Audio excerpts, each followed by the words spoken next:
Welcome to the Black Knight Nation podcast. I'm your host, Sal Interdonato. The Black Knight Nation podcast is hosted by Higher Echelon. Higher Echelon is your trusted partner in organizational excellence. It's founded by Joe Ross, former Army fullback, former Army assistant coach, and former Army officer. We thank Joe Ross for sponsoring this podcast. And this is our recap of a thrilling Armed Forces Bowl win for Army. Steve Kripke here, Crawdad's Countdown for Kickoff. Steve, thanks for joining us tonight. Late night recap reaction. Yeah. But when you have finishes like that, you have to go live right away. You can't wait for the next day. You just can't wait for the next day when you have, an ending like that. Man, 24-22, Black Knights win the Armed Forces Bowl for the fourth time in 4 trips. So now 4-0 there. Yesterday we were talking to the 2010 Armed Forces team. We had a little reunion going on, right? And he just talked about, they lost the Navy game that year, and they wanted to finish with a bowl game win. And I think there was a lot of motivation for this team going in, right, Steve? Because they wanted to get, it might be a little cliche saying they wanted to get that taste of Navy out of their mouth, right? But I mean, man, this game was. What a game. And in the second half, when Army scores that first touchdown, right, to make it close 16-14, the reaction of the crowd there when Tyler threw that touchdown pass to Brandon Walters was unbelievable. Steve, the crowd was locked into this game from there on, and they were pro-Army the rest of the way. I mean, Yeah, and maybe you can back it up from my perspective. I did a quick look at the halftime stats, and at that point, Missouri had about an 18-minute time possession. So to put that in perspective, for a team like Army, whose defense, is not used to being out there a whole lot. I mean, our time possession going into this game was just short of 36 minutes. So in the first half, our defense had been on the field about 5 or 6 minutes short of what they had done an entire game. And I'm thinking, okay, if we can't turn the tables pretty quick here, we're going to be gassed, pretty quick. But I tell you what, it was a tale of two halves. And as you said, the second half was remarkably different. The team came out with some intensity. I mean, to me, the 2 plays of the game are the one you just highlighted. Going forward on fourth down when we were clearly within a field goal range, we could take the lead, be content with a 1-point lead, and hopefully the defense can hold it out to get that touchdown. And then Missouri turning it over on downs. 4th and 1, they go for it and lose a yard. Those two, those were game changers. It's incredible how this game unfolds, right? Because you talk about the going for it on 4th down. When you go for it on 4th down, right, you're thinking, wait, does Army have enough trust in Cole Talley to make basically a chip shot field goal? So they go for it on 4th down. Great play call, great execution, right? So here we go. Missouri scores with now Army has 1:11 left in the game. And I'm thinking right away, I tweeted Jabari Law's time, right? Because Christian Anderson's hurt. Tyler did a great job running the offense when he was in the game, but Jabari Laws is more the thrower. So here comes Jabari Laws out of the bullpen. And like our Eric said, I mean, what a storybook ending for Jabari Laws, right? I mean, a guy who's 2 ACL injuries, just came back, didn't play. His last game was November of 2019 before this season, right? Man, he had a great game against Wake Forest, right? And then he hadn't played. I don't think he's played much since that game. And here he is coming out of the bullpen. And what's the first play? He calls his own number and picks up 15 yards, right? He's right into the game, right into the game. Couple throws, a penalty on Mizzou, and hit Isaiah Austin with a slant. And then it's weird. After he hits Isaiah Austin with a slant, you're like, timeout, right? I know Army only has 1 left, 25 seconds left. They run the ball to the hash mark, the left hash mark. Then they call timeout. And you're like, okay. Yeah, I was surprised that they didn't either try to pick up some substantive yards, maybe even a shot at the end zone, just icing on the cake.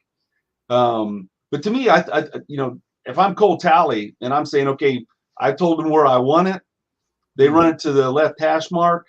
That's where I want it. That's all they got me. I mean, I take that as a vote of confidence, and maybe so. Part of it was a little of the the mental aspect, setting Cole Talley up.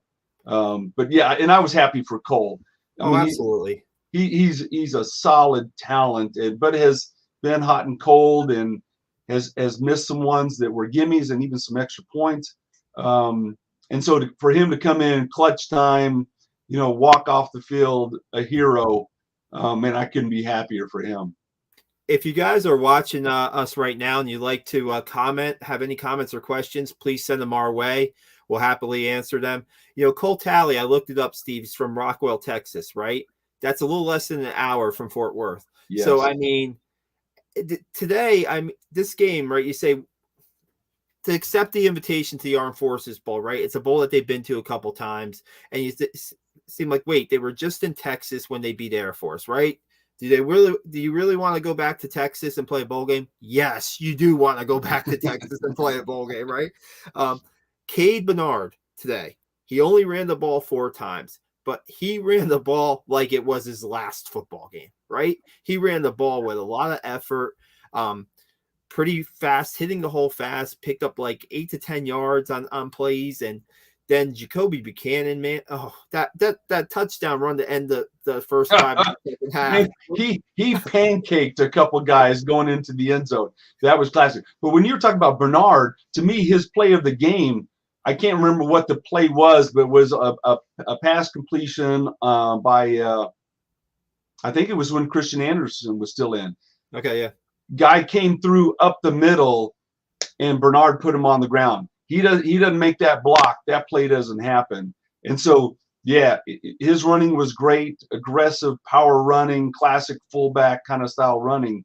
But that block was just, man, that was good. A senior, right? And I heard a radio interview that Rich DeMarco had with him before the game, right? And he was saying how, this is the last time we're going to play together. This is the last time I'm probably going to play football. And man, he went out. And we'll talk about the defense in a little bit. Eric has a question. Who do you think is going to be the starting quarterback next year? Right?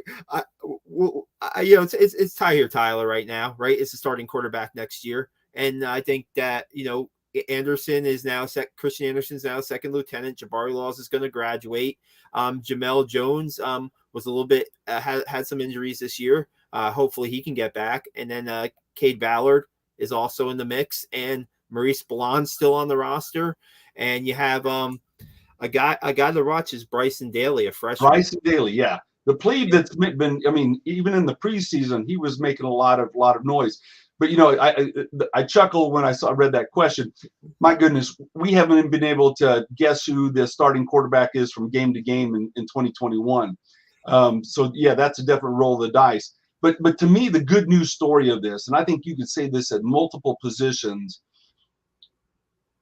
Monken and staff have done a great job of establishing the pipeline in terms of talent. We talked about fullback. The fullback pipeline is full. We're going to start into 2022 with multiple fullbacks with game time reps and those kind of things. And the same thing can be said for quarterback. So it's good. There's going to be a lot of aggressive competition, both in spring ball and in the preseason. But yeah, you'd have to say T2 is probably in the driver's seat. He definitely, I think he played his stereotype to his advantage, because on that touchdown pass, T2 is not known as a throwing quarterback. No, that was the last thing on Mizzou's mind, especially when they're going for it on 4th and short. You're thinking they're gonna, punch the Buchanan again, and they punch in. So who knows? He's come away in his throwing more of a complete quarterback, but we've got options. And as we've seen this year with injuries, we talked about Jabari Laws. It's good to have depth at that position.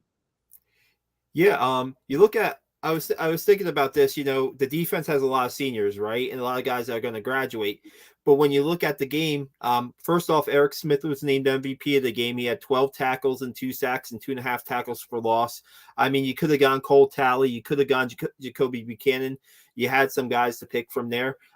They went with a defensive player. Eric had a solid game for Army, no doubt. And when you look at, the guys that they're losing on defense, right? And you look at the guys who made some plays today. Markel Broughton Jr., Andre Carter added on to his record-setting year with another sack. That was a great sack. And recovered a fumble too, right? Yeah. So, I mean, you're still going to have some playmakers on this defense. And like you said, that there's going to be guys that are going to be asked to step up at their positions, guys that have seen some time here and there. They're going to have to, guys like a Nate Smith might have to step up, and the secondary is pretty solid. They're going to lose Cedric Cunningham, so they're going to have to find somebody there. But, you mentioned Eric Smith. I was glad to see him have a big game. I mean, gosh, one of our captains has been a solid contributor all year, not only in terms of on-field performance, but his leadership. But I think he sort of blended in the background when Andre Carter really became the storyline of the defense midway through the season. But, he had some tremendous big plays there. Markel Broughton, great to have one of our captains come back. I know he was devastated, the go-ahead touchdown when Mizzou took the lead late in the game. The guy that he was covering, caught it, and it was just a well-thrown pass. Really, an athletic catch. You couldn't really do much with that. That quarterback was really good today. He was really good for that. If that's his first start, Missouri fans have a lot to look forward to. Oh yeah, I mean, he only had 24 pass attempts going into this game this season. So yeah, I think that was a surprise. And that's one of the things that I said on our Facebook page. A lot of people thinking we're going to blow them out. They've got all these key starters out. You put it in perspective. A team like Missouri, matter of fact, I look back at their last 5 recruiting classes. They're consistently top 40 recruiting classes. They even bumped up to top 25. So you put that in perspective for Army, we're doing well if we break in the top 100 recruiting classes. So based on purely talent, assessed talent alone, Missouri should be able to bench all their starters and still come away with a W against a team like Army. And that's the way it played out. I mean, this was a hard-fought game, but I think it, I look back to Army-Navy. I think Navy wanted it more. Tonight, Army wanted it more than Missouri did. Yeah, and you have to give the defense credit in the first half, right? I mean, Missouri scored on their first drive. They marched the ball down the field and it looked like pretty easily. You saw that SEC talent, right? You saw the speed. You saw the wide receivers on that first drive. And Army's defense buckled down to really – to hold them to those field goals in the first half. It could have been really ugly at the first half if one or two of those field goals had gone for touchdowns. That'd have been a bridge too far. So to hold them for that bend don't break kind of thing.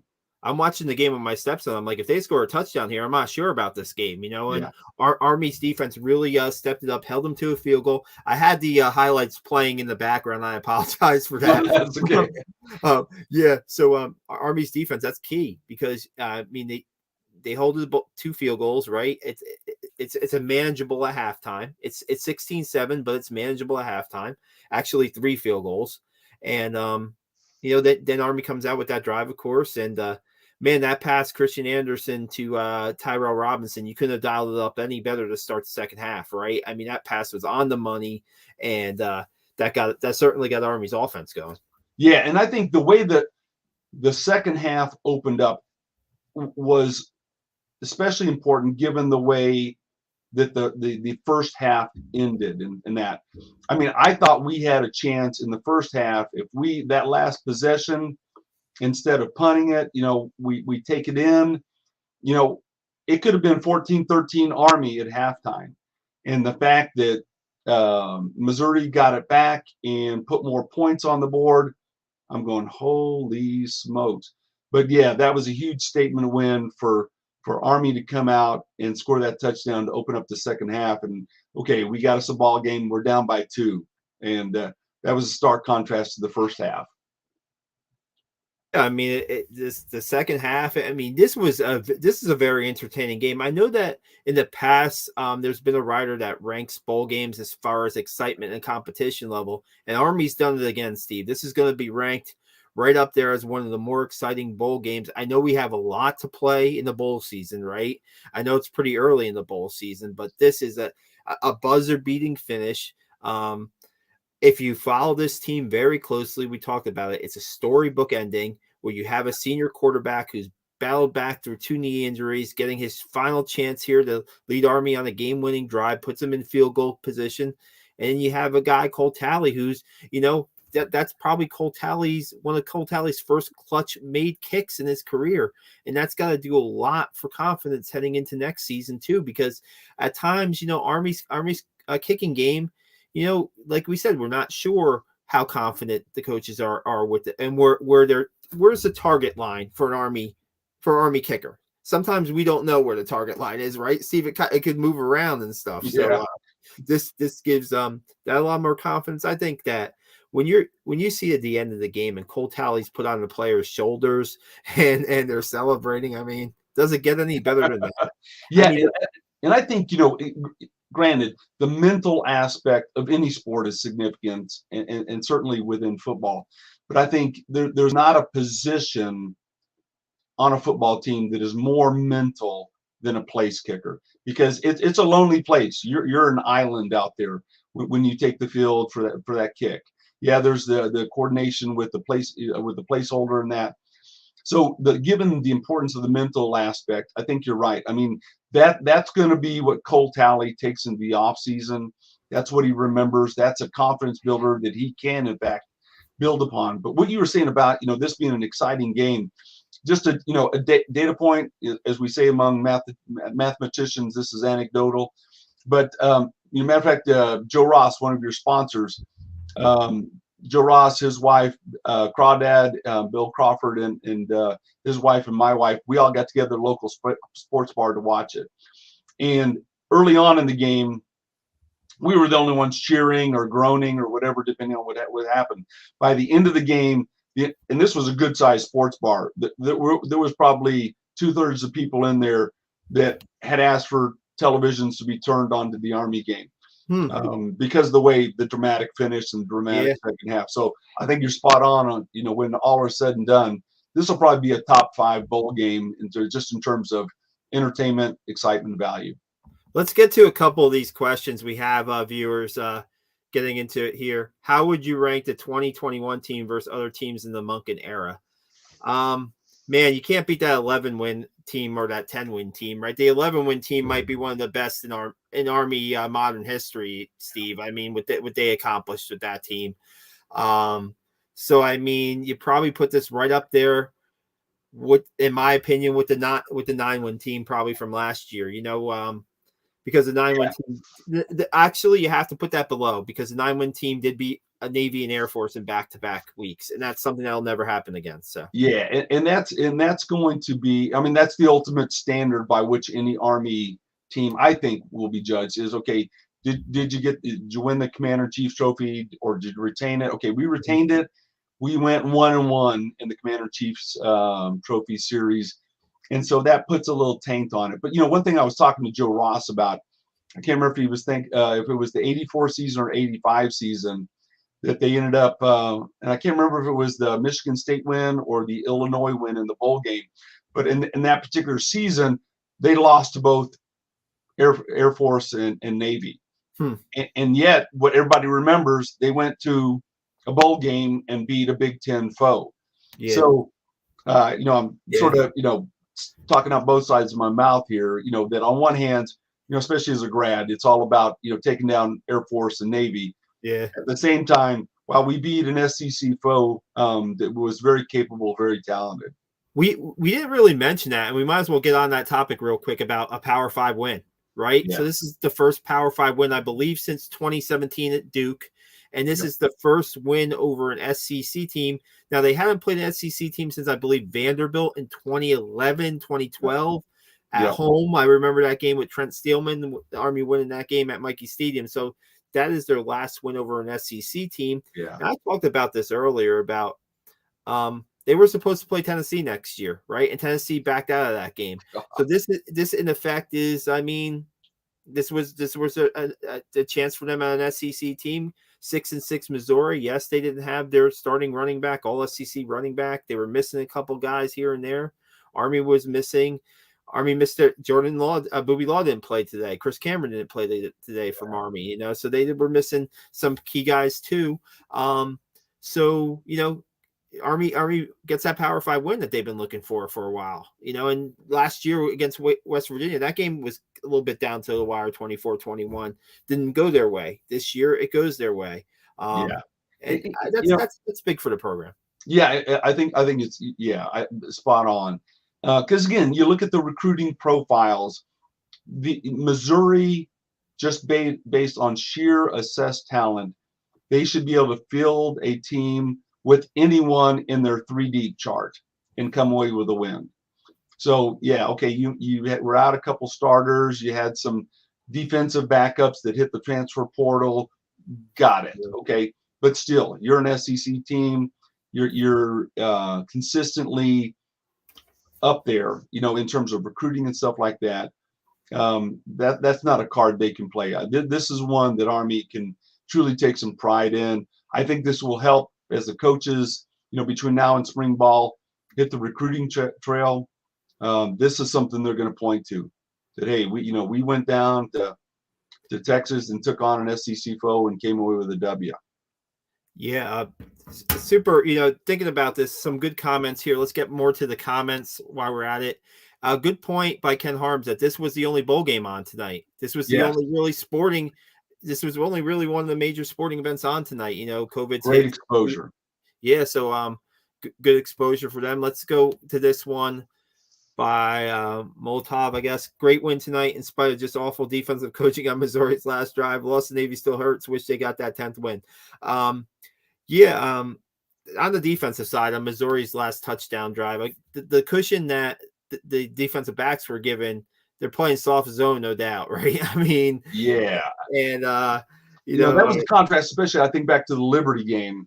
Liberty, I think the way we came away from with a W on that one. I love the way our DBs were jamming the wide receivers at the line and I thought they were playing a little soft, especially on that last scoring drive on Missouri. Twofold, we weren't jamming the wide receivers at the line, and two, on most plays we had a 3-man rush.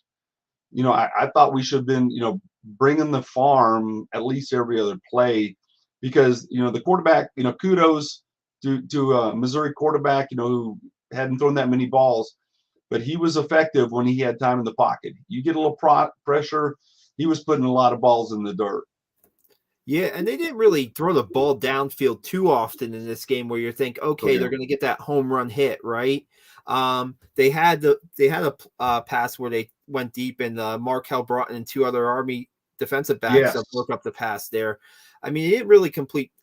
I want to go back and look at the stats. I don't think the long reception was too crazy. So, I mean, you could have took a chance and sent some more guys, right?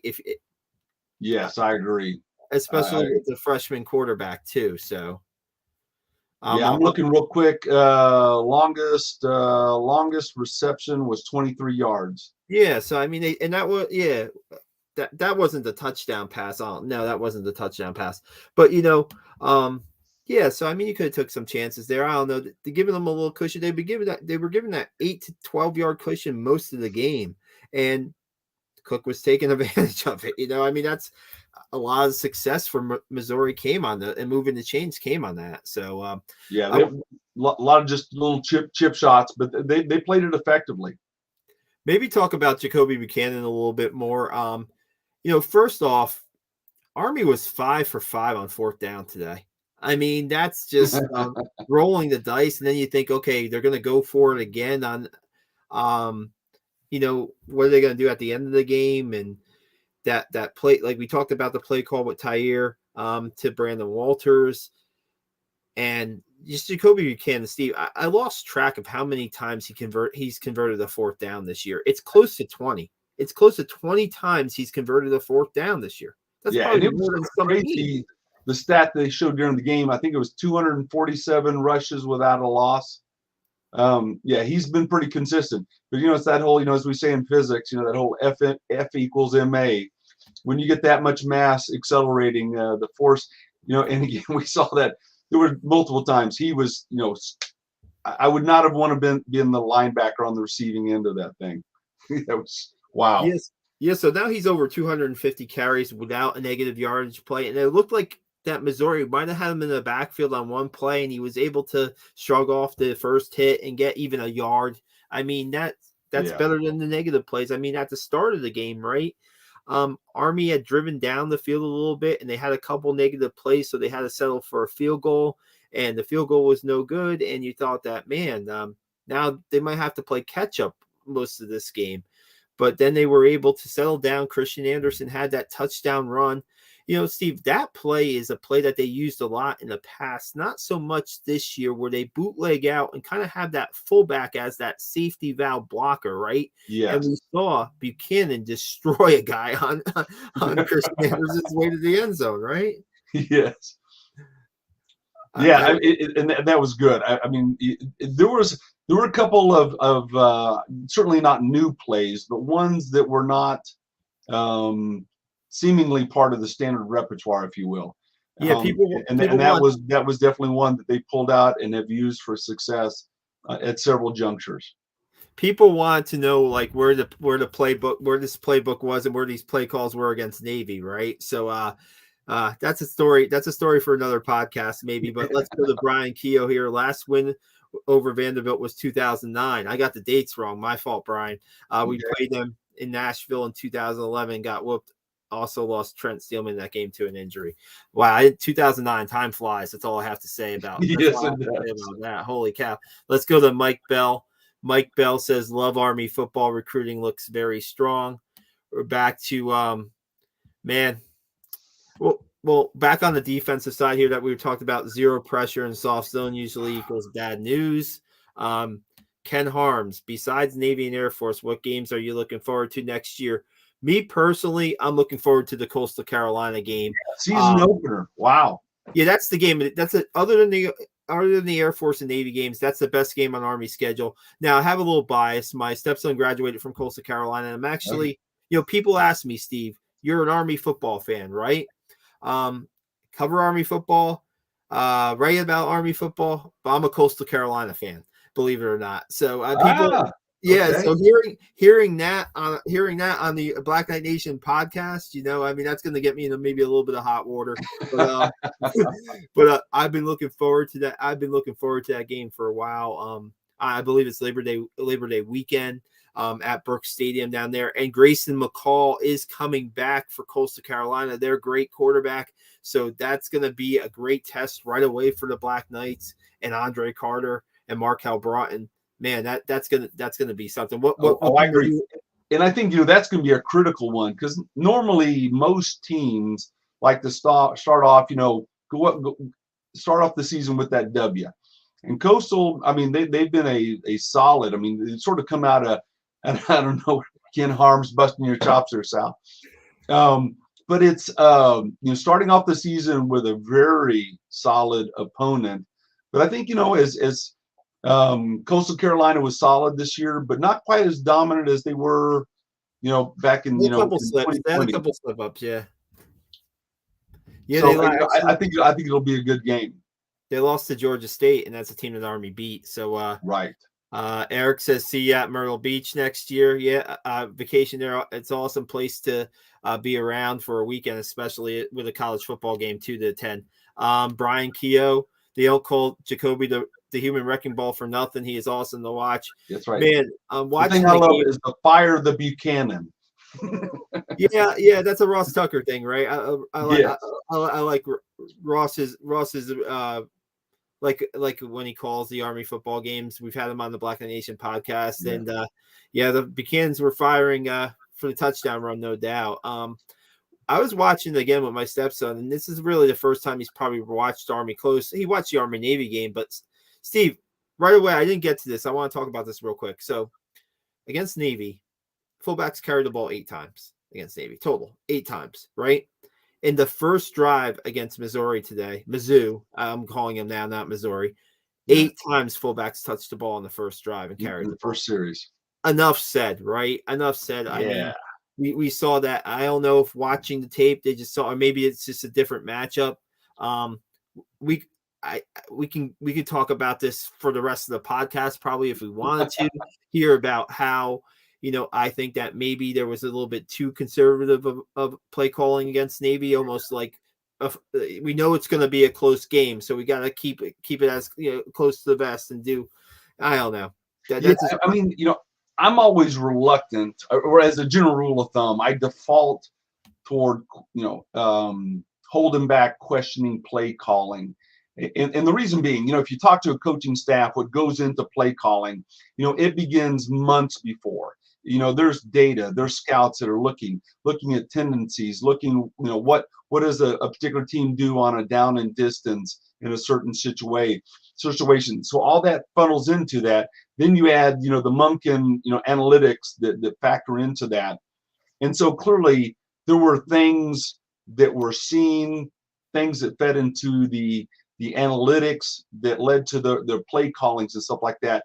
So to me, like they always say, the other team always gets a vote. And I think you had to take your hats off to Coach Nimatalolo. I think they brought in some things that clearly countered some of their tendencies throughout the regular season. And they threw some things at Army that they were just not ready for or didn't expect. So as Coach Monken said in the post-game presser, he owned it. I got out coached. And so hopefully they learn from that. Hopefully we're the ones now doing something a little bit different. Yeah, and we put Navy back on their heels next year. Good point. We have Charles Davis here. 9 wins, not easy to do. Go Army, go. I'm not sure if that's Charles Davis. I know Charles Davis is CBS Sports pro football analyst. He's a pro football analyst for the NFL. I don't know if that's Charles Davis. If it is, thanks for hopping on here. And got a good looking car in the background though in his avatar. Yeah, I don't know. Can you identify that car, Steve? That's the question. So I don't know. I probably could not. Ken Harms we're going back to Navy here. So the fullback play was big today, right? I mean, Jacoby Buchanan, Tyson Riley had a couple tough runs, right? I mean, yes. Anthony Atkins all 4 guys really chipped in here and there. I mean, Jacoby Buchanan got the most of the load. Then it was Cade Bernard, and then it was Tyson Riley every once in a while, and Anthony Atkins. And I think they really distributed the ball pretty well amongst the fullbacks. Yeah, in an option-based offense, you talk to any offensive coordinator, head coach that has runs the option. The best news scenario is if you can establish the fullback, and they did that, and that's even given that the first half didn't end the way that I would have hoped it would. That's the thing that gave me hope going into the second half. That we were working the fullbacks, we were making that happen. And eventually that's going to not only take its toll on the defense, but it's going to create tendencies on their part that open up other options, whether it's pass play or attacking the perimeter. Want to hear a crazy stat of the game? Oh, yeah. 39 carries for the Army fullbacks out of 55 in this game. Wow, I can't remember the last time it was over 50%. That is pretty impressive. That's a total a flip from the Navy game, right? And again, we know it's probably based on what they're seeing, what Missouri's lining up to, what Missouri's giving them, and what Navy really wasn't giving them, possibly, like you said. But 39 carries by the fullbacks today. I mean, just crazy. And Jacoby Buchanan, the leading rusher, with 68 yards on 21 carries. So, and honestly, Steve, they really moved the chains. The longest run today by an Army running that's not a quarterback was 15 yards. 15 yards today was the longest run by a running back for Army, with their fullback, slot back, and stuff. So they really were able to move the chains. They got some important first downs when they needed them on 4th down. And man, I still don't think we can ever talk enough about Jabari Laws. I really don't. I mean, going into the game, I know that there's a lot of Army fans that want to see him get a chance. They want to just see him on the field one more time. Man, before the 2019 injury, he was doing some good things for Army. He was doing some really good things. He was that dual threat quarterback. He was airing it out. He was breaking off the long runs. And, wow. I mean, just I'm almost speechless now, because I'm so happy for Jabari Laws and how he played and the opportunity he got today, he was ready. He was ready Yeah. for it. Yeah, I was at, matter of fact, I was at the game in 2019 against Bucknell where he had that hit and went out for the season, and I mean that was gruesome, and that was one of those hits you could hear from the stands, and the way he's battled back. I mean, one career-ending injury, battling back from that is noteworthy, but when you come back from two like that, how can you not, help root for a guy like that? And so I think it was it was good to see him come back, to play like he did at the tail end of the game when we absolutely needed him. And he could have come in with a chip on his shoulder and say, well, yeah, why didn't you play me more? But he came in there, the consummate professional, and what a great news story. Yeah, I mean, it reminded me a little bit of is when Kelvin Hopkins kind of came into the game a few years back for Ahmad Bradshaw against it's Temple. That was the Temple game, and yeah. that was a remarkable. That was the drive.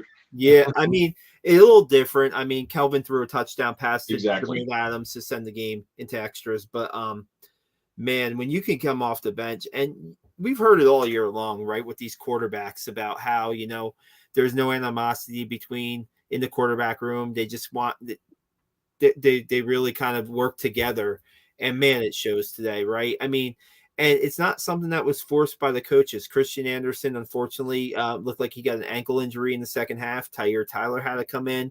Tyler does what he runs the offense very efficiently, and then it's time for a more passing quarterback. Jabari Laws comes in and does his job. I mean, it just worked out that way. And I was saying, Steve, maybe I was thinking before this game, and you see that Chris Anderson played the entire first half, right? So you're thinking maybe the QB rotation's not in effect this game. Maybe they're going with Christian Anderson for as long as they can, and things just worked out to where they needed 3 quarterbacks. And how many teams can pull this off and have 3 quarterbacks playing critical situations and win the game? Well, we learned from last year, right? It's Army. Yeah. Yeah, and we actually had the opportunity to interview the Army quarterbacks coach, Coach Worley, and I mean, number one, what a great guy. And that's one thing we asked him about is, given the potential turnover, given the high impact kind of role that the Army quarterbacks play, that anyone can go down at any kind of time, given the hits that they take, and that he's developed a system that in every practice they're 3-4 deep, they're getting their reps. Yeah, they may not get as many reps, but they're finding the ways to get all the quarterbacks into the practice, to get them, keeping them at game speed and stuff like that. And I think it's a testimony not only to the individual quarterbacks, but certainly to the coaching staff and the system that they have that keeps those guys ready where they can come into the game. And like you pointed out, I just, how are you in competition with people and still be each other's biggest fans? That points to the culture and the leadership, that, okay, it's all about winning, not my personal accolades. And I think that falls back on Monken and the incredible culture that he's created at Army. You know what? It's 100% real. I mean, yeah. it's no BS with the quarterbacks either, because I know that, Jabari Laws and Tyler are really good friends. They came up together through Army.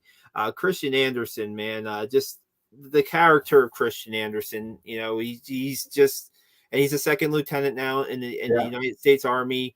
And it's just the leadership, the development of Christian Anderson from last year to this year is a jump, is a jump, a big time jump. And, like we said, they have a couple more. The pipeline is still full at quarterback for Army, even though a couple are graduating. Let's get Steve. We're going to keep this going if you don't mind. We're getting a lot of comments. Let's go. Guys, if you are watching right now and want to send comments our way, we'll answer your questions or post your comments on here.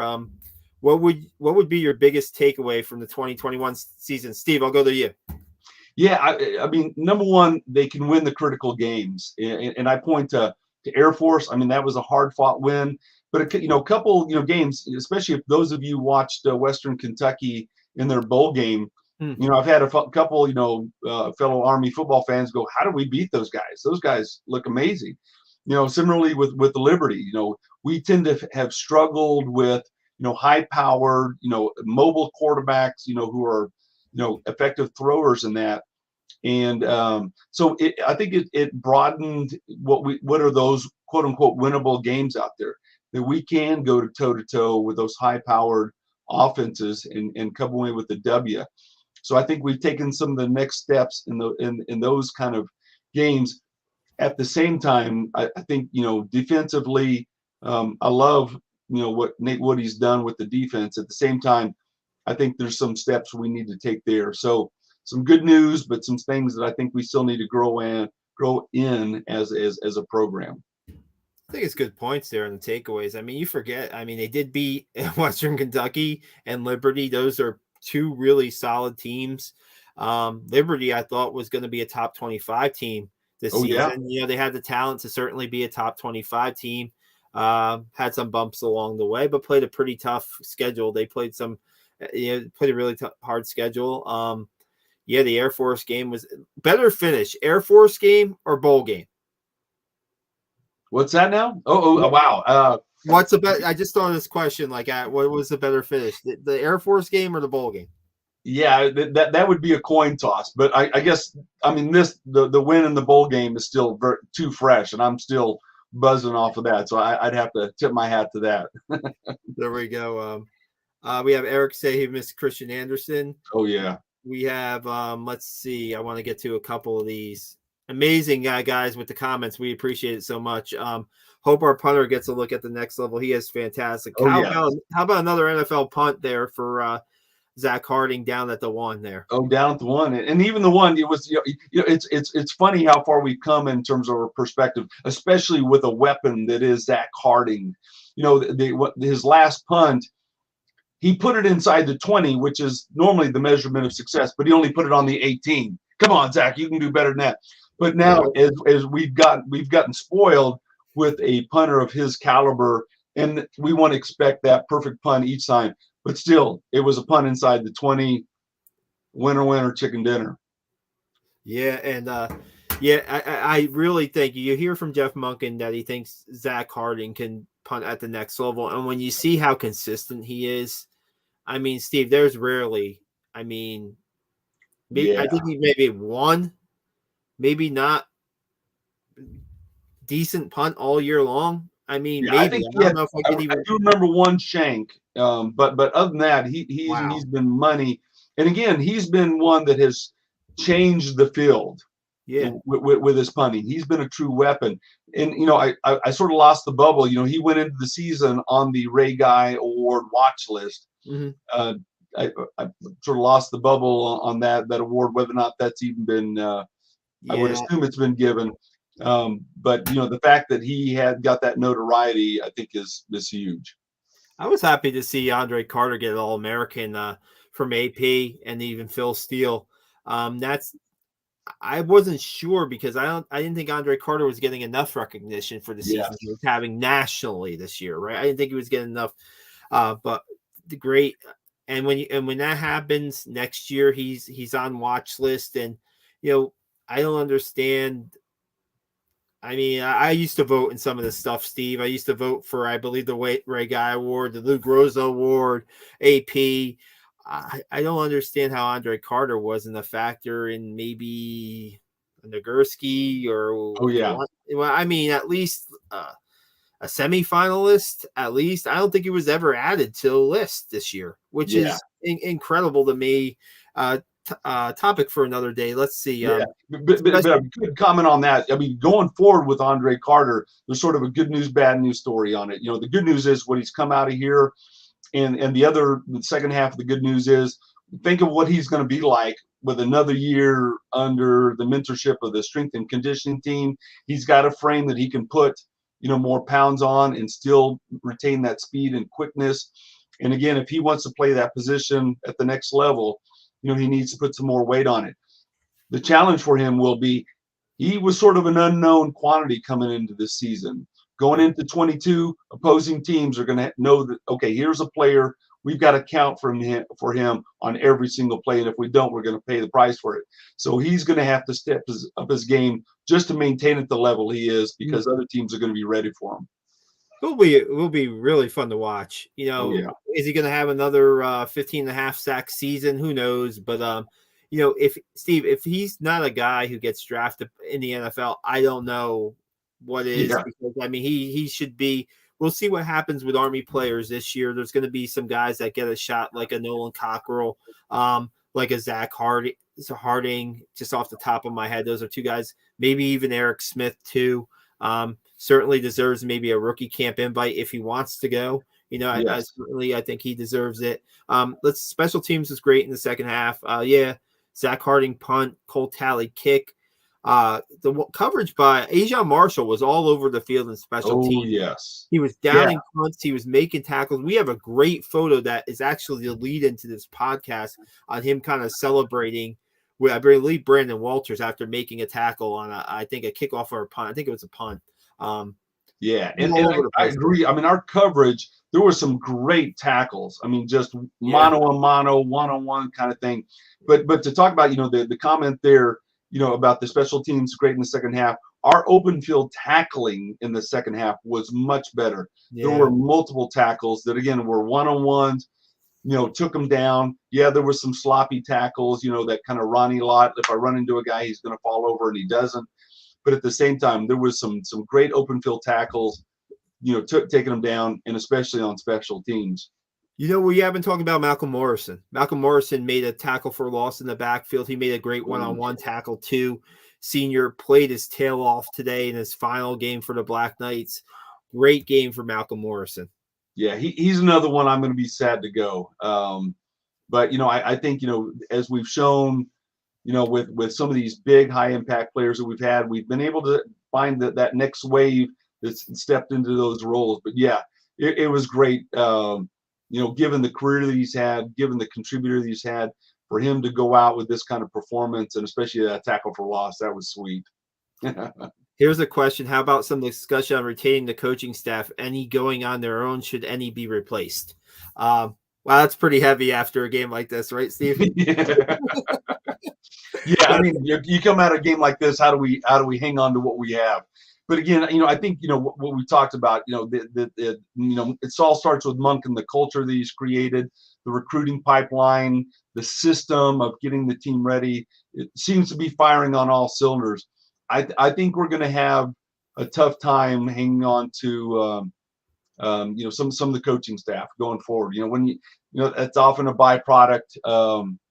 Whenever you get win, and so I think. Hopefully we can hang on to what we have. I certainly, there's not one that stands out to me that says, okay, here's a guy we need to replace. It's more, what do we need to build upon to retain these guys? I think Monken will be a coach. I think he is stigmatized right now that, okay, he's a triple option or an option kind of guy. Leadership is leadership. Coaching is coaching at the head coaching level. I think he could step into any system, adjust what he needs to adjust, and be very successful. My hope is that stigma sticks with them, and that keeps other programs away from him. I hope he stays. I hope he retires as a Black Knight. Yeah, I think this year, you thought maybe Duke was going to be in the picture for Coach Monken, and all you hear is people trying to connect the dots to a point, with Coach K, and maybe Duke wants to go in a different direction, but Duke did go in a different direction, and there wasn't a lot of talk on even maybe talks with Duke. So that's a good sign. When you have a win like this, I mean, and people want to say, right, give them a lifetime contract, Steve, right? Well, lifetime contracts that are being handed out right now in college football are not lifetime contracts that West Point can hand out. They can't hand out the 10-year, $100 million contracts. They just can't. But seasons like this certainly help keep Coach Monken at West Point, I think, right? Another winning season, another bowl victory. The Commander-in-Chief's trophy is staying at West Point. It is staying at West Point. I mean, it was a split among the three teams. So, I mean, there's still a lot of good things going on, and there's a lot of things going on in the future. And, recruiting is pretty good, going well for, I mean, you look at, like, okay, Navy, right? After that Navy win, is recruiting going to shift a little bit and go on Navy's side for especially right near signing day, right? It was right. Signing day was the Wednesday after the Army Navy game. Yeah. And there might have been a couple kids that chose Navy over Army. Did they flip? I don't think there were any flipping recruits. None that I heard about. No, but now you look at a guy like who was in the stands today watching this game, Charlie Barnett, a kicker from Westlake in Austin, Texas. Austin, yeah, they kicked a 53-yarder to win it. Yeah, 53-yard field goal coming to West Point. And you say, okay, kicker, right? Hey, I mean, that Westlake is one of the best programs in Texas. They've won 3 state titles, and this kid, from all I've seen and just talking to him, is very legit and wants to be at West Point. He wants to be, and he's attended the UConn game in a visit, and he was in attendance for the Armed Forces Bowl. When you have recruits see winning like this in person, it's infectious, right? I mean, winning this bowl game and seeing how they won this bowl game, that's infectious, I think. Yeah, I mean, and think about, the number of games over the last couple of years where, okay, we've got it on fourth down and 3. That's probably outside of our sweet spot in terms of going for it on fourth down. And there have been a few of those that we punted because we're 48 yards out and those kind of things, not sure a field goal is the prudent way to go. Now suddenly you bring on a kicker who can make it from 50 yards. Maybe that leads to some, not only some points, but to some wins down the road. So, yeah, you can't discount the importance of a good place kicker. Let's go to amazing air show videos. Choice of MVP in tonight's game. A surprise it was to me. We talked about this earlier, but we could talk about it quickly again. Eric Smith got the MVP for Army. The candidates could have been Cole Talley, Jacoby Buchanan. Anybody else, or your quick take on it, Steve, again? Yeah, I all of those would probably be at the top of my list. I mean, Christian Anderson. I mean, he came in and played a solid game, both with his legs, both with his arms. I thought that was good. And Andre Carter, he was a presence. Both with the sack and the fumble recovery. So yeah, you could probably pick any one of those guys and make that'd be a good choice. Here we go, Eric again. Any early consensus for 2022? A step back, or should the program be moving forward? It seems like we're losing a lot of key players. Losing a lot of key players, yes, but the schedule is a little lighter than it is this year. Right, Steve? We talked about Tennessee not being on the schedule, and there was a question in the chat that I didn't post before. I apologize. Who replaced Tennessee on the schedule? Villanova is going to come. Villanova, who went to the FCS playoffs. I think he finished in the top. They finished in the top 10. I mean, going to be a worthy foe. Yeah, I mean, does the schedule, the home schedules, the Army usually plays well at home. The home schedules, not. It is what it is. And so we talked about Coastal Carolina being the toughest game probably that's not Air Force and Navy on the schedule. We'll find a lot about this team and get in week 1. Simple as that, right? So yeah, and I think I would say as a whole, and probably in the next month I'll do a detailed schedule analysis of 22, what I call my much too early schedule analysis kind of thing. But I think there are going to be some programs. I think both Air Force and Navy will be tougher next year. So I think on the aggregate, I think it may be at least as tough, if not a little bit tougher, going into that. And certainly starting off the year with a formidable foe like Coastal Carolina. No doubt. Gotta wonder just how much the Army win 2 weeks ago helped the Navy coaching staff big time this year. Without that win, it would have really been an insecure time for them right now. I think, and I think that really highlights what Navy's motive is. I think at the player level, okay, this has been a horrible year, but we can go out on a positive note. And so the individual players probably had that motivation. But from a coaching staff, they were probably thinking, okay, we lose to Army on the heels of an atrocious season. I'm not looking forward to hitting the recruiting trail and trying to sell this program.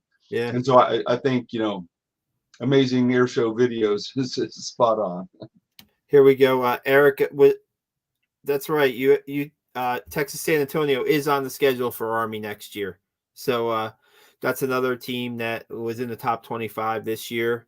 They played San Diego State, right, in the bowl game.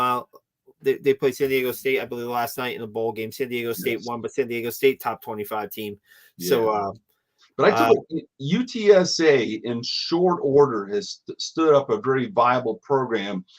And the thing that they have seemed to have mastered, again, in a very short time, is how to work the transfer portal to their advantage. Yeah. And, we saw Western Kentucky do that with Houston Baptist and grabbing all those players. Yeah.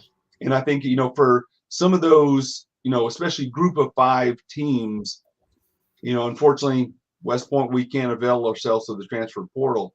But UTSA, we think we know the team that we're going to face next year, but who knows what they do in this iteration of the transfer portal. They may grab some Power 5 players that have that final year of eligibility. And I think UTSA is going to be a tough opponent. Yeah. Thoughts on why the dominance of Air Force has faded? This has turned into a Q&A podcast, Stephen. That's okay. I guess, well, we talked a lot about the game. I mean, what else really can we break down during the game, right? So now we're almost 1 o'clock here on the East Coast AM, and it's a Q&A. You got to love the enthusiasm for the. Oh, yeah. I love it. But, on that question, one thing that I've sensed, Army, Navy, there is a, when they get in the trenches and they're going after each other and that, but there's still a respect. I know for both Navy and Army, they utterly hate Air Force. And I could go on with some stories from players and different things that add to that. But I think it's the vitriol between those programs has ramped up. And I think that is both Navy and Army really want to take down for some very personal reasons, I think. So, yeah. But I think, Air Force, part of a conference, it's tough. It's tough for an academy to compete in a conference. And I think Air Force has had a tougher time recruiting while playing in a conference. And I think that's been really the big tell. It gets recruiting between the academies is so competitive, right? And sometimes there's some tactics, let's just say, that are not, so I'll just leave it at that. Sometimes you're competing for the same kids, you're competing for a lot of the same position kids, and sometimes the tactics are a little sketchy. So I'll leave it at that. We have some couple new people join the chat. Just want to get their questions in right now. We'll get to the other questions as soon as we can. Bobby Natali here. 10 years from now, remember number 12 from Missouri getting closer on this 10-yard. Boom, boom. Oh yeah. And it wasn't just number 12. I mean, the Buchanan really. I mean, he just pancaked several guys during the course of the game, and they were rethinking their decision-making paradigm about taking him on one-on-one. No doubt. Let me get to another question. I wanted to get to a post by Army tight ends coach Mac Drinkall real quick. Drinkall, man, love that guy. Yeah, we'll get to another. Here we go. Let's go to Chuck Phillips. Chuck Phillips do you think Cade Ballard will have a shot at quarterback? He can run and pass. I think absolutely he's in the mix for the spring, Cade. I thought that, when you have 4 or 5 guys that are competing for the quarterback position, right? And you're like, who's going to separate themselves at the beginning of the year and who's going to be the guy, so to speak? And that was Christian Anderson this year. Yeah. He did that. And so then the depth chart falls into place where, you had Tahir Tyler finishing the season last year and more of a running style quarterback, I guess, if you want to say. So the depth chart kind of falls into place. Then Jabari Laws, maybe, I don't know what the coaches were really expecting from Jabari coming back from 2 knee injuries, right? And he steadily progressed during the season. And then Jamel Jones got into some action and he got a little banged up. And, I just think it was the depth of the Army quarterbacks this year and the health of guys. Christian Anderson did play hurt sometimes this year. Tahir Tyler was playing hurt this year. Last year, those guys suffered injuries that they had to sit out for a game or here or there. So, yeah, I think it's going to be in the mix. I'll let you. I'll let you go, see. Yeah, I think Cade will definitely be in the mix. The thing I love about Cade, I love his decision making. I love his field vision. He's not the quickest, fastest kind of guy, but his field vision makes up for that. He sees the gap and he's all in on the gap. I even think about to a play in particular tonight with Christian Anderson. He had a gap and he hesitated, and instead of it being a 6-yard gain, he got like 1 yard kind of thing. Mm-hmm. Cade Ballard is one of those guys, again, not the fastest, not the quickest, but his field vision is such that when he sees that gap, he's there. But I think he also brings a lot of the intangibles. He, his leadership. He's a winner. He's a guy that can get back in the huddle, be down by 10 points and say, we got 5 minutes, we're going to win this game, and make his teammates believe that. Because, he still has yet to lose a game as a starter in both his college and high school career. So I think he'll be in the mix. But again, the pipeline is stoked. We mentioned Bryson Daly as a plebe coming in, who's getting a lot of accolades. Almost that Ronnie Makeda kind of guy. I was amazed. Ronnie Makeda, a guy that tall and big that was so effective in running the option. Bryson Daly reminds me of that kind of physique in that. So I think, Cade will be in there, but I think it'll be a hard-fought battle. But it's nice. We got options. That's always good. Kenneth Kalnich, sorry if I pronounced the name wrong. Mispronounced the name. Sorry, Ken. Think about when Coastal and TSU were scheduled, thought was likely that these would be the two nice, easy games to begin with the season, right? Now they're the rising programs. And we talked about how they're doing it. Well, not so much Coastal, but how Texas UTSA is doing it through the transfer portal, right? Yeah. And the whole transfer portal has transformed, and I think a little bit more on the positive side, especially when we get in the NIL and we could talk about all those kind of things, I think are negative influences.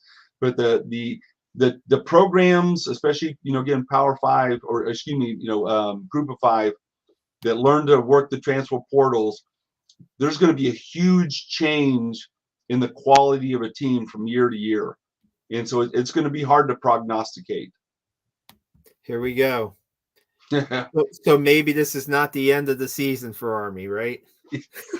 we actually talked to Joe Ross and Crawdad and I. We talked about that this evening. Hey, the academies, we don't release our guys. COVID protocols are inherent part of academy life.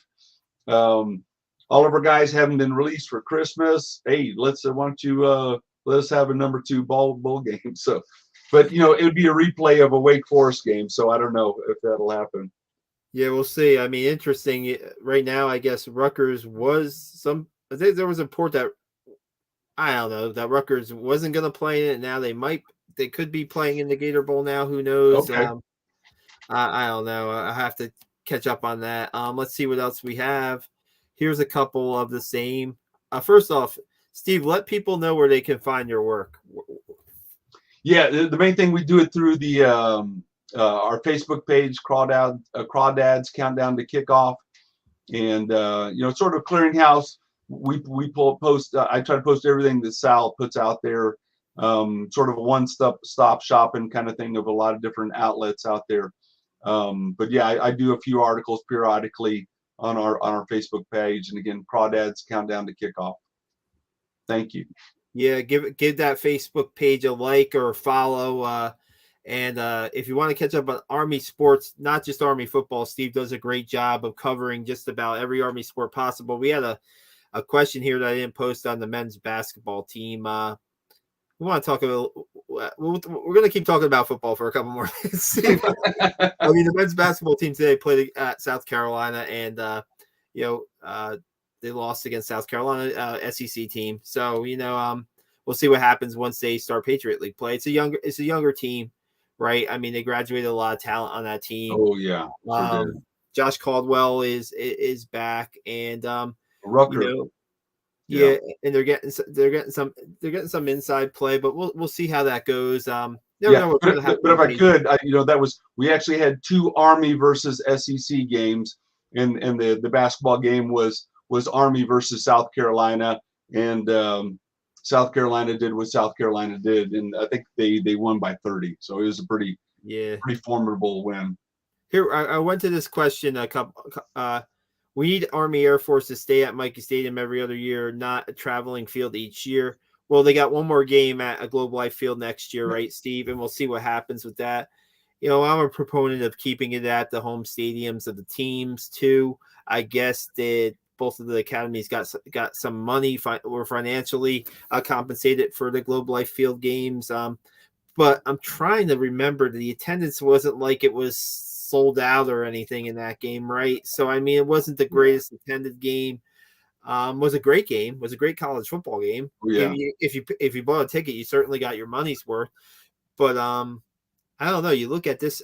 I didn't check it. I didn't hear an attendance number for this bowl game. Yeah, I don't. I think, and it was a Globe Life, which is the Texas Rangers field. And again, it's a baseball field that can be wickered into a football configuration, similar to when they do it. The Yankees have started hosting some. Yeah, I don't like that. And it's just not good. But I think Globe Life, when it's in the football configuration, they can accommodate about 40,000. And I think they fell short of that. It was not a sellout. Yeah.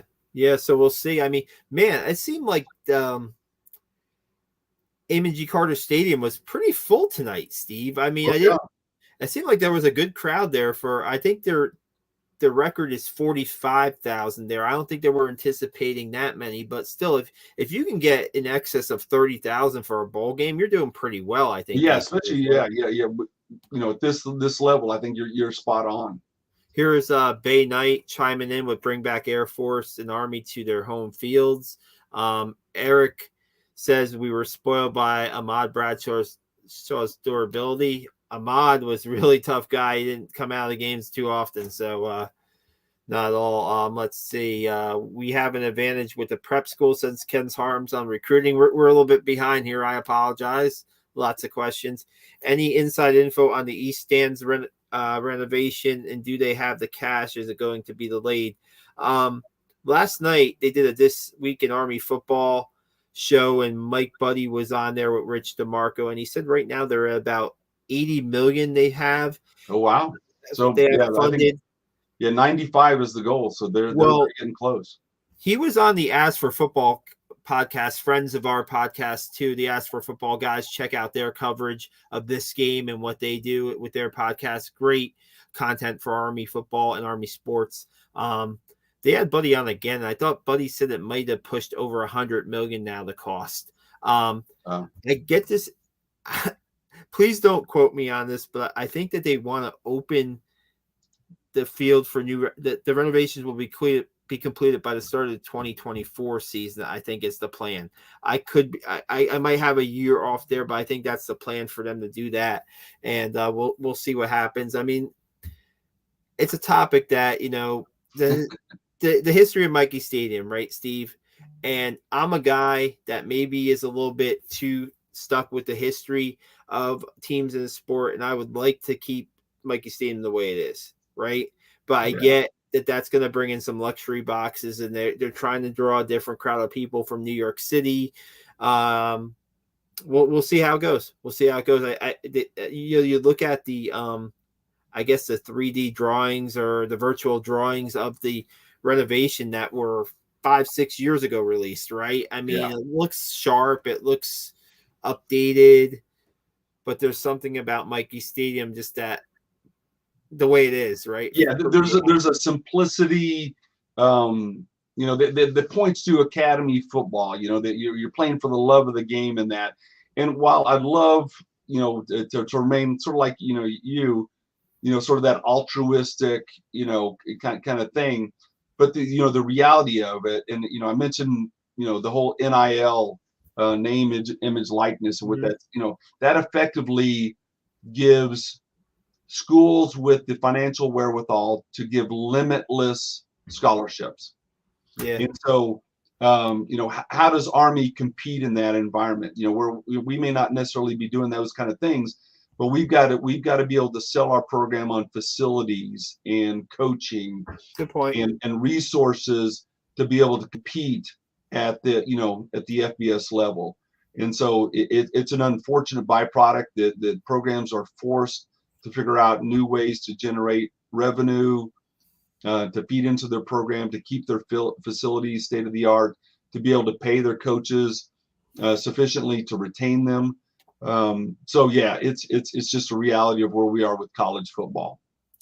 Yeah, Bay Knight said the Pinstripe Bowl is lucky to draw 20K. It would be hard to draw at Mikey Stadium. Now, I think there was first off, before we get to another question, I just wanted to get to this Matt Drinkall quote on Twitter. He posted about an hour ago. You fight until hell freezes over, then you fight on ice. Go Army. Right? I mean, yeah, I think that's a takeoff on their little chant, sort of the brotherhood chant. You know, you fight, you bleed, you know, until you can fight no more, and then you fight some more, kind of thing. So he's doing a little spin on that. I'm not sure where the ice comes in when you're playing in the Dallas-Fort Worth area, and I think it was like 58 degrees. So here we go. Navy played a bowl game at their own. Oh, let me post it before I'm jumping ahead here. Navy played a bowl game at their home field a couple of years ago. Would be great to see Army bowl game at Mikey. Maybe they cannot. I do not want to see Army play a bowl game at Mikey Stadium. Yeah, that's me again. Traditionalist in me. I do not want them to say. I don't want to see the Mikey Stadium Bowl or anything like that ever. Those games, football games at Mikey Stadium are meant for the regular season, in my opinion. I don't know how you feel about it. Yeah, and a bowl game at Mikey would be a tough sell because anybody who's been there on game day, that's one of the liabilities that Army has. It's tough to get on post, you know, and get off post, and the parking and all those kind of things. To do that in a bowl environment, especially, and I think, you know, Highland Falls is getting ready to get one of their first really big hotels. You know, people don't want to come to a bowl game and have to drive, you know, an hour to their hotel. So I think that's a tough sell, but yeah. Good point. Let's see if we have any more. Man, we've probably had like 50. We've had a lot of it. Great feedback from the fans tonight after a win like Army's 24-22 win over Missouri in the Armed Forces Bowl tonight. Man, the fans have come out strong here into the wee hours of the morning here, Steve. Yeah, basking in the afterglow of an Army football win. Oh yeah. No doubt. I was just trying to see if there was any other comments that from Facebook posts or anything. I mean, from Twitter or Instagram posts on there. But we're gonna probably wrap it up, guys. Thanks so much. We'll get a couple more questions if they came in. Ken Harms just says the views of the reservoir are gonna be lost. I guess, right? Yeah. We'll see the design. I've talked to the guys who have done the thing. You know, even as you're at right now, the only time you have a true view of the reservoir is if you're in the upper decks. Yeah. And given the extension on the east side, it's going to be higher, but it's further away. It's on the edge of Lusk Reservoir. The view will not be substantively changed. At least that's, you know, people that I've talked to that are intimately involved in that redesign. Out training facility and weight room is first. Our training facility and weight room is first class. I consistently hear that is one of our best recruiting tools. That we have the weight room and the training facilities are on par with some of the best programs in the country. Yeah, I mean the indoor with a fully athletic center, right? Where you have a 100-yard indoor field where no matter what the weather is, you can go in and practice that. And the practice fields, they have full practice fields outside of the fully athletic center, and they don't really like to practice at Mikey during the game week. You know, they say that for the games, and maybe the kickers will go down and practice a little bit. Yeah. There are even Power 5 teams without facilities to match ours. So yes. No doubt. Amazing airshow video says thanks for the show.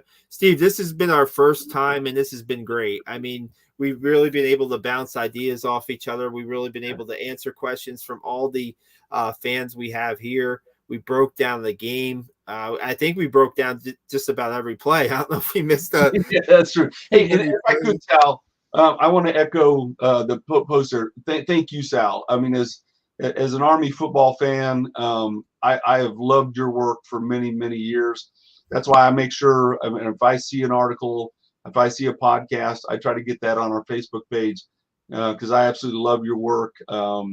and love to give it visibility. So thank you for your investment on our behalf as fans. So appreciate you, brother. Oh, absolutely, absolutely. In our podcast, man, we were hitting home runs for a while there, right? We had Pete Dawkins. We had last week. We had Ali Villanueva.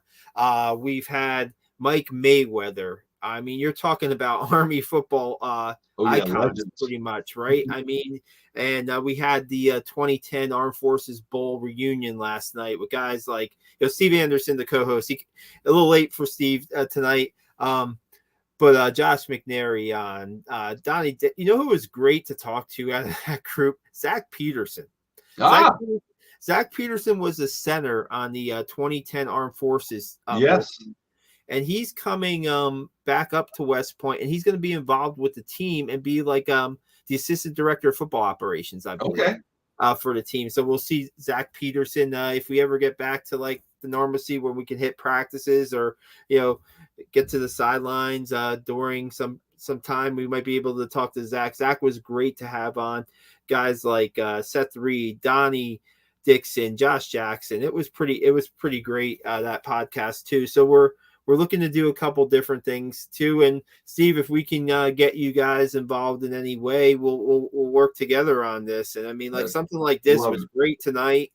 And I guess we'll have to wait till close to Carolina to review a game, unless, of course, Army takes the Gator Bowl. Yeah. There you go.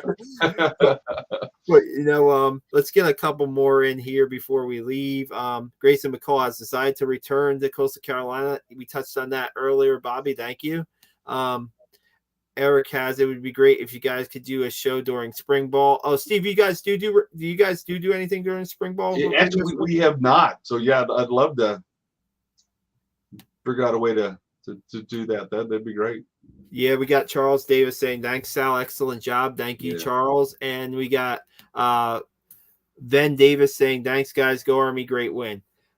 Man, it's getting late, Steve. I think we got to sign off on some time. Right, we got to get our beauty sleep. we can do this all night. Follow Steven Anderson's lead and get some beauty sleep. Exactly. But guys, check out blackknightnation.com for coverage. I'm not going to write a game story. I'll probably write the game story sometime tomorrow. Actually, it's going to be like maybe almost like a quick thoughts maybe too, included something like that combination. And we had Lynn Fern, a freelance photographer, at the game. Lynn shot Army Navy for us a couple weeks back. And so I'll post a gallery of her photos. She had some really good ones earlier that I was able to get on Twitter and stuff. Check our Twitter accounts out, Sal Interdonado and BK Night Nation.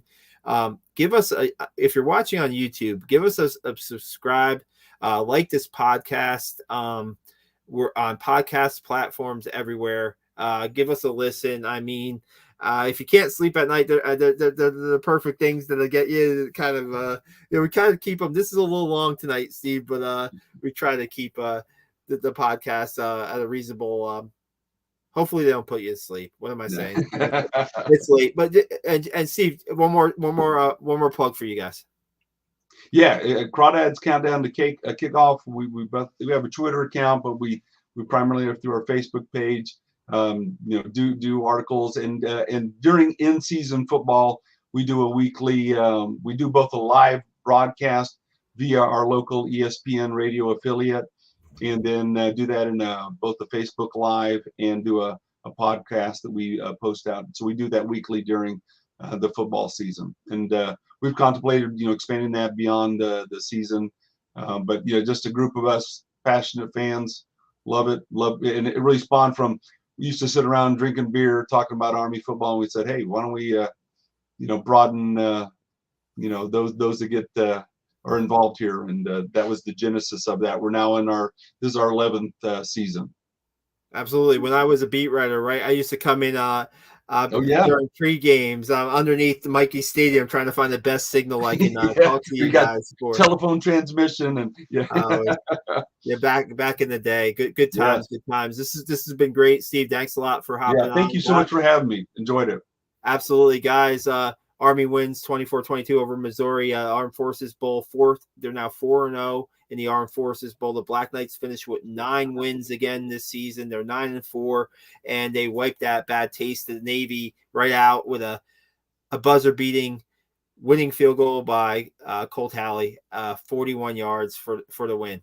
Guys, thanks a lot for joining us. We'll be back with more coverage. Check Steve out at Steve's Facebook page out at Cardad's Countdown to Kickoff, and we're out tonight. Thanks so much.